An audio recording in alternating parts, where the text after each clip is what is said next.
Perusahaan Januadiana di Margomulyo, Surabaya lagi menjadi sorotan usai disebut menahan ijazah karyawannya.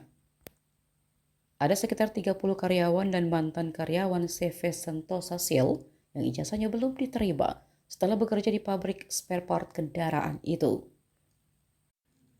Sebagai tindak lanjut, Wakil Menteri Tenaga Kerja Immanuel Ebenezer dan Wakil Wali Kota Surabaya Armuji mendatangi perusahaan tersebut pada Kamis. Wamen menegaskan bahwa penahanan ijazah telah melanggar Perda Nomor 8 Tahun 2016, sehingga negara tidak dapat mentoleransi perusahaan-perusahaan nakal. Kebijakan perusahaan yang disorot bukan saja soal penahanan ijazah, tapi juga aturan memotong gaji karyawan bagi yang melaksanakan sholat Jumat. Menurut Wamen, aturan itu sudah masuk kategori biadab, sebab negara sudah mengatur semua yang berkaitan dengan kegiatan beribadah. Kemudian ya banyak hal-hal yang janggal lah ya. Ada hal yang ditutup-tutupi, entah apa maksudnya, padahal ini hal yang sepele. Karena kewajiban negara menjaga industrial ini tetap harmonis. Tapi kemudian ya saya nggak tahu, kita harus sebagai negara nggak dihargain. Saya pikir Pak Wali aja yang tidak dihargain, ternyata saya juga tidak dihargain. Nah ini pelajaran untuk industrial yang lain juga. Jangan pernah menahan dan namanya ijazah pekerja itu pelanggaran hukum. Itu pelanggaran hukum yang nggak boleh ditoleransi, apalagi di pemerintahan Pak Prabowo ini. Nggak boleh ada hal begitu. Ya namanya menyakiti hati rakyat itu nggak boleh. Jadi apa yang dilakukan Pak Wali ini udah benar dan tepat. Negara hadir. Bapak, negara hadir itu seperti apa secara detail artinya? Pertama, ini kan mempertahankan regulasi. Dengan kehadiran negara adalah mempertahankan regulasi yang ada. Kayak di Jawa Timur ada perda. Artinya ini harus ditindak atau bagaimana? Harus ditindak dong, harus ditindak, nggak bisa enggak, harus ditindak. Ada desakan untuk kepolisian juga, Pak. Hukumannya adalah gini, tindakannya biarkan aparat penegak hukum kita yang melakukan tindakan hukum.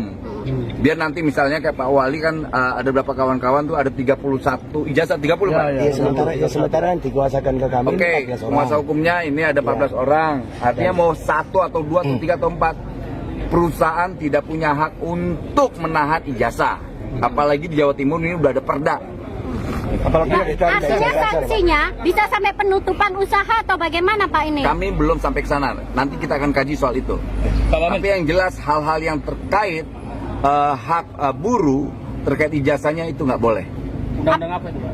Perda. Pak, selain itu kan ternyata kan mantan pegawai harus nebus 2 juta untuk bisa mendapatkan ijazah Pak. Dan itu nebus langsung ke yang bersangkutan, Bu Diana ini Bapak. Berkelit-kelit orangnya.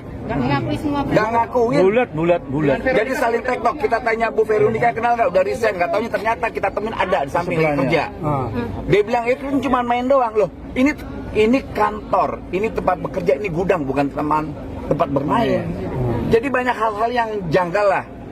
Jadi banyak yang aneh. Jadi nanti kita serahkan aja soal tindakan hukumnya ke aparat penegak hukum ya. Ini juga tidak dapat fasilitas. Pak, desakan kepada pihak kepolisi Pak agar ini benar-benar diungkap gitu secara Kami tidak detail, mungkin Pak. melakukan desakan, tapi yakin sekali bahwa kepolisian tahu apa yang sudah dilakukan.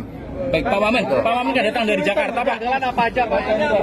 Jalannya apa aja? Banyak lah, saling menutupi satu sama lain. Upah di bawah juga, upah itu di bawah. Upah itu di bawah. Upah juga ada banyak hal yang, aduh. Pak Wamen terkait tentang pemotongan melarang untuk sholat Jumat larang Pak. Sholat Jumat dibatasi 20 UMK menit. pembayaran juga di bawah UMK, terus sampai ada karyawan yang tidak digaji sama sekali, itu gimana Pak mungkin Pak? Itu yang paling tepat. Jawabannya biadab. Ini republik yang diajarkan semua dilindungi namanya terkait agama. Dia mau ke gereja, dia mau ke masjid, dia mau ke pura, dia mau ke kuil, itu dilindungi oleh undang-undang. Kalau mereka melarang itu, ya tahu kan ada konsekuensi. Gitu loh. Pak, ini kan sudah terlihat meskipun tidak ada pengakuan tapi sudah terlihat adanya bukti pelanggaran Pak. Kita serahkan ke penegak hukum. Udah pasti kepolisian kita tahu apa yang harus dilakukan dah. Pak, akan ada evaluasi terkait perizinannya juga nggak Pak? Pasti dong, nggak mungkin enggak. Sampai saat ini Pak, kita seperti semua apa Pak? akan evaluasi, kita akan audit. Pak, sampai saat ini seperti apa Pak? Ya nanti kita kasih tahu ya. Pak, selain ke pihak perusahaan, apakah sanksi juga dikenakan terhadap pemiliknya Pak? Semoga. Jawabannya semoga. Barang yang di dalam itu ilegal atau gimana Pak? Soal barang ilegal tidak itu bukan domain kami. Yang pasti serahkan ke aparat penegak hukum. Gitu. Oke ya. Download Tribun X sekarang. Menghadirkan lokal menjadi Indonesia.